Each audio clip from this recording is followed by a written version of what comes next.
Oh no! Good morning mga loves! A day in my life as a content creator na palaging walang upload. Eme! Ngayon pala mga loves ay Aurora Day. Nagagayak ako niyan kasi may parade kami sa Baler. Samahan nyo ko! Let's go!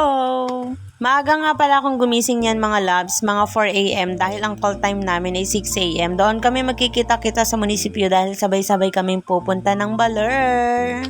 Sobrang ulan din pala today mga loves. Lagi naman kasing naulan dito tuwing Aurora Day. Saka dito sa amin sa Aurora, kahit sabihin mong summer, ay Diyos meo, napaka ulan pa din. Ganon. Sinabayan ko na nga pala ng kain dyan mga loves, saka ng kape, tapos happy dan. So nakita nyo dyan mga loves, yan yung damit namin, pinagatahi namin yan, lahat kami ganyan yung isusuot. Tapos nahirapan lang ako mamili dyan ng ipapartner ko kung magpapantalon ba ako o magpapalda. Nakadalawang sukat ako dyan ng palda, di ko alam kung yung light color, yung dark color. Ay, grabe na ito talaga. Ala! Tapos may times pa na sinasabi ko wala na akong damit, pero grabe yung cabinet, punong-puno naman.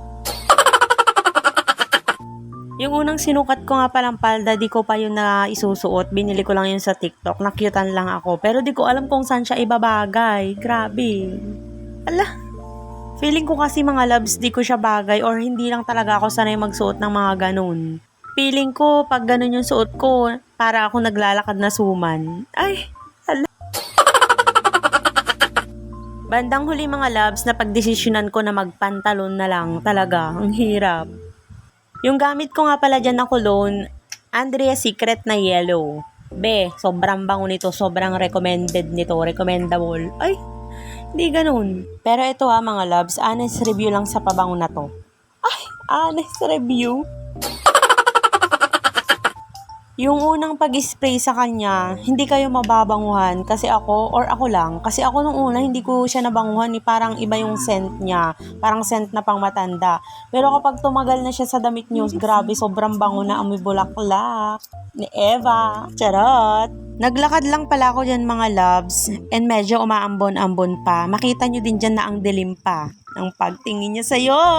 Charot! Nakarating na pala ako niyan sa munisipyo, wala pa yung mga kasama ko kaya fit check muna. O diba, nagpantalon din ako bandang huli. Kasi nga ang lamig tas umaambon-ambon pa. Hanggang dito na lang ulit mga loves. Thank you for watching. Ingat kayo palagi. God bless. Bye! Nga.